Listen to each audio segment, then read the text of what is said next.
Welcome to the Lowenstein-Sandler podcast series, the Women's Initiative Network, Real Talk. I'm Rachel Dickovics, counsel in Lowenstein's White Collar Defense Practice Group and a member of the Women's Initiative Network at Lowenstein-Sandler. Before we begin, please take a moment to subscribe to our podcast series at lowenstein.com/podcast or find us on iTunes, Spotify, Pandora, or SoundCloud. Now let's take a listen. Welcome to another episode of the Women's Initiative Network, Real Talk. I'm Kathryn Daniel, an associate in Lowenstein's Trust and Estate Practice Group.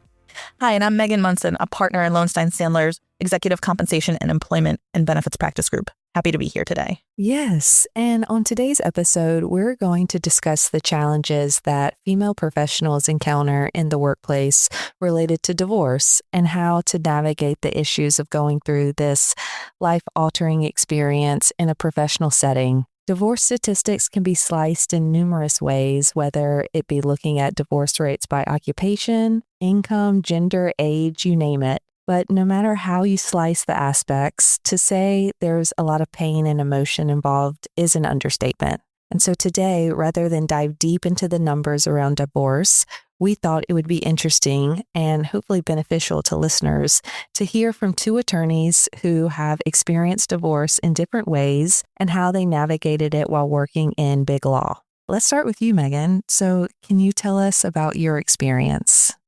So, as I said, I'm a partner at Lowenstein. I've been here for almost 11 years now. And over the past year, I went through a very challenging and painful divorce. I was married for almost 12 years, and I had been with my partner at the time for 18 years. Couple that with having a young child, navigating this job and just other, life issues, it was a very trying time for me. And in the workplace setting, very few people knew what I was going through. Certainly nobody in my practice group, only a few close friends at the firm. And I kept it really tight to the chest. Somebody who tends to keep personal things personal, it's very hard for me to open up. And I did not want to give the appearance that it was impacting my work or to have people view me differently, even if there's no basis for that. But just that was kind of something going through my head that I was concerned about. So I continued to show up even when it was really hard. And I think part of the reason being is that for me, work was really a grounding force when a lot of other aspects of my life were changing. It was one place I knew what I was doing. And so it really helped me, again, when other pieces of my life felt like they were falling apart, I had this one piece that I knew I was good at and that I can continue to do. Now, that's not to say I didn't have other challenges along the way. And I know in reflecting on it, right, some of the additional stuff that I like to do, maybe I was not as present or as involved with for a period of time just because I didn't have the partner support at home. So it was sometimes challenging to go the extra mile. But it was also very reassuring that, now being on the other side of the road, telling people, okay, that I am recently divorced, that nobody noticed, they didn't think I skipped a beat. And so even again, sometimes where I thought maybe I was a little bit taking my foot off the gas, it wasn't perceived that way. So that I, again, really found using work as a tool for me was really helpful. But I know everyone's experience can be really different. And so what about you, Kathryn? Yeah, my story is a bit different in that I was a first-year associate when my divorce took place. I was 34 years old at the time, and I had been married to my then partner for nearly 11 years, and we had been together for about 15. And so our breakup, it was very unexpected to me, as well as to family and friends. And with us having just moved to DC for my job, I had not yet established a tight-knit local group of friends in the area. So I relied heavily on my family support system back home, which is based in North Carolina.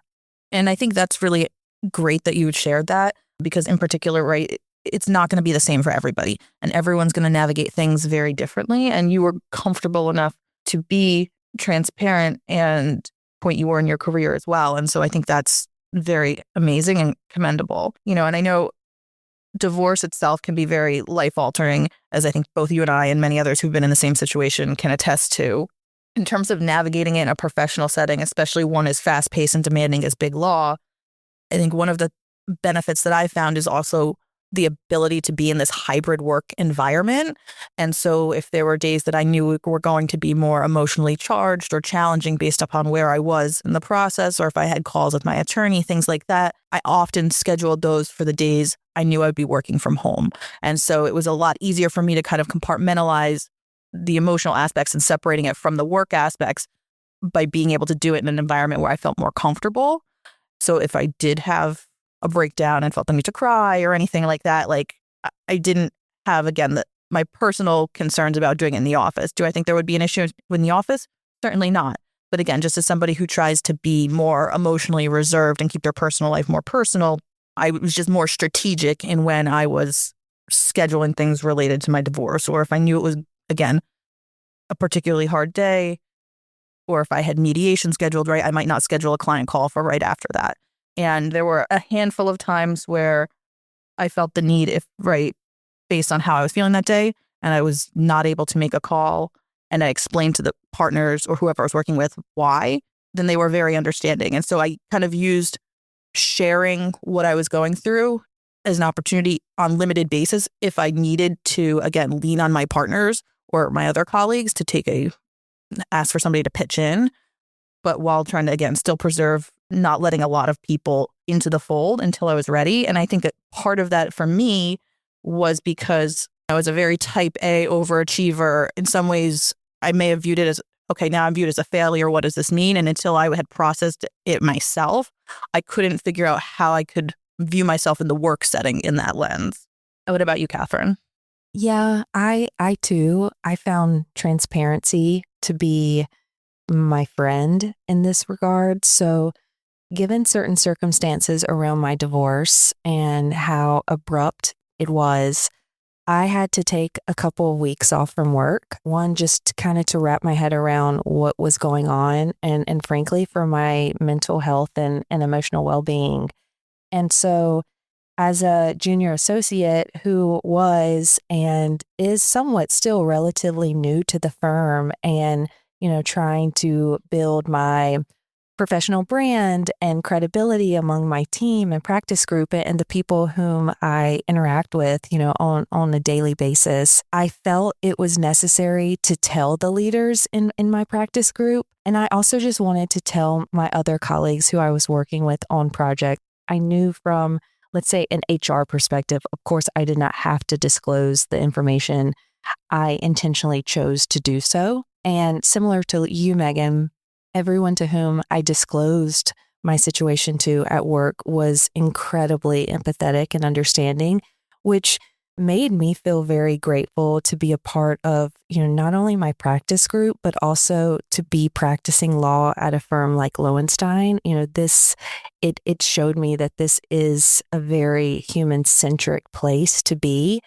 And most people responded by telling me that they would have had no idea I was currently going through such a life-altering experience, given how I presented myself at work.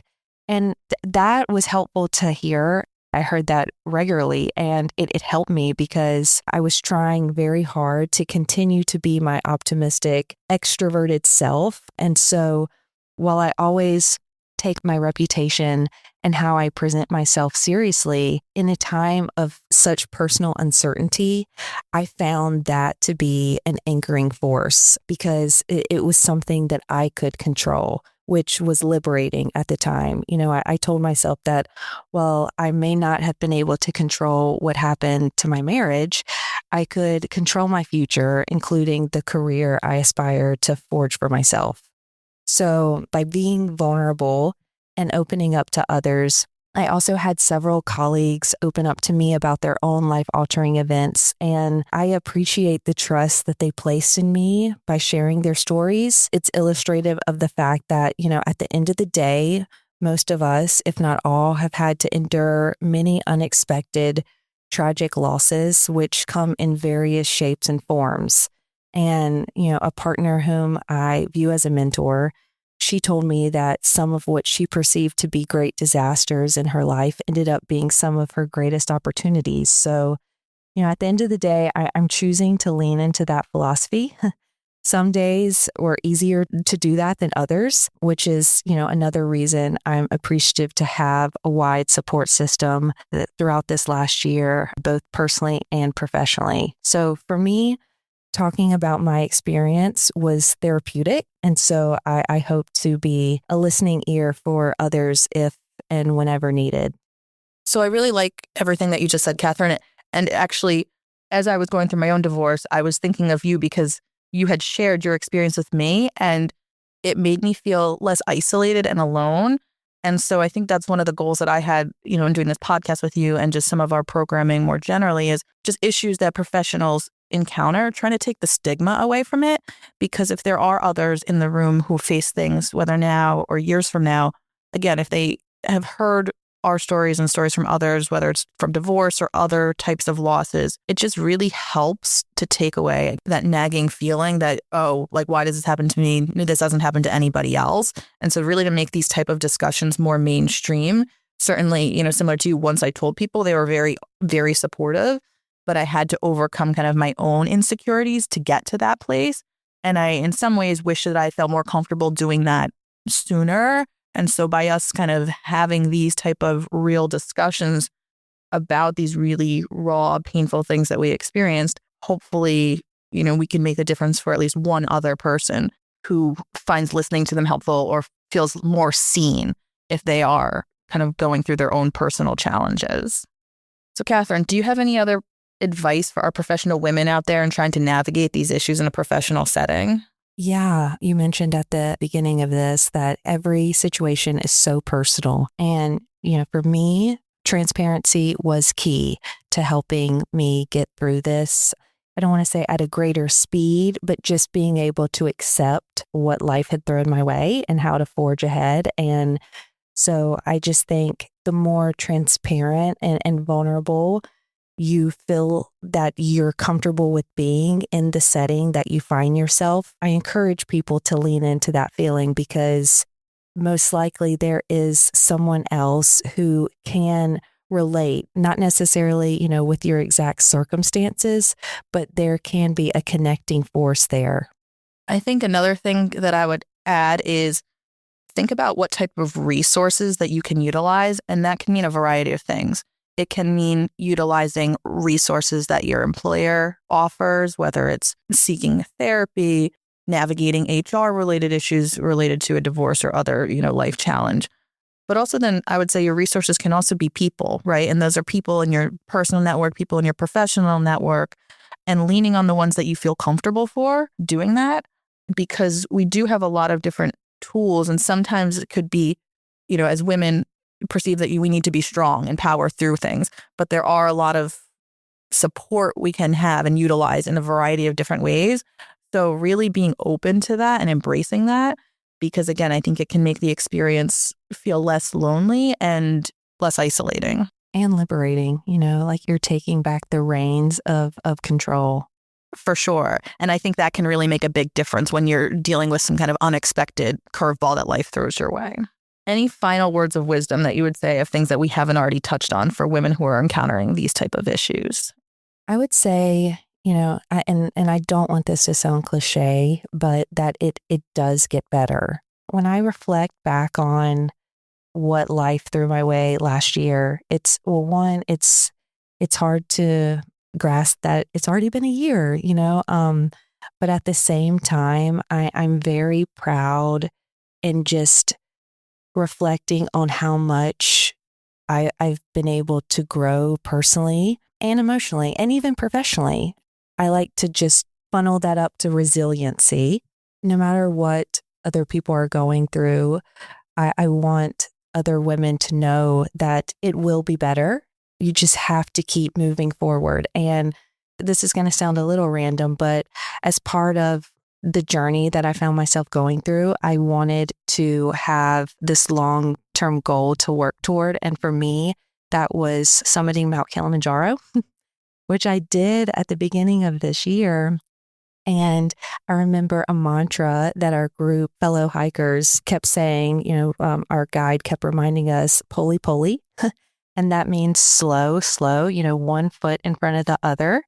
And so some days it may feel the pace of life that you're finding yourself moving, even if it's snail pace, like you're still moving forward, and slowly, those footsteps start to amount to a bit larger journey that, you're on. So just continuing to put that one foot in front of the other.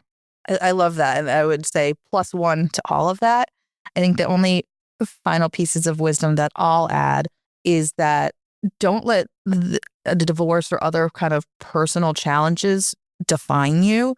They cannot take away your career accomplishments. They cannot take away any other aspect of you. So try to keep that in check, especially when that little voice inside our heads can make it harder to see that. And I think, to echo what Kathryn said, where you end up at the end of your journey is not maybe where you expected or wanted to be, but it can be beautiful. It can be great. And so really just trying to know that things will get easier and better, and just rely upon and focus on all of the kind of good things that you have. So I just want to thank Kathryn, one, you coming up with this idea of being willing to share your personal experiences. I know this is very raw and very personal, but I do think having, again, these type of real talk discussions can be really helpful for our other female professionals out there. So thanks for joining us for another episode of the Women's Initiative Network Real Talk. We hope you found this conversation enriching. We'll see you next time. Thank you for listening to today's episode. Please subscribe to our podcast series at lowenstein.com/podcasts, or find us on iTunes, Spotify, Pandora, or SoundCloud. Lowenstein Sandler podcast series are presented by Lowenstein Sandler and cannot be copied or rebroadcast without consent. The information provided is intended for a general audience. It is not legal advice or substitute for the advice of counsel. Prior results do not guarantee a similar outcome. The content reflects the personal views and opinions of the participants. No attorney-client relationship is being created by this podcast, and all rights are reserved.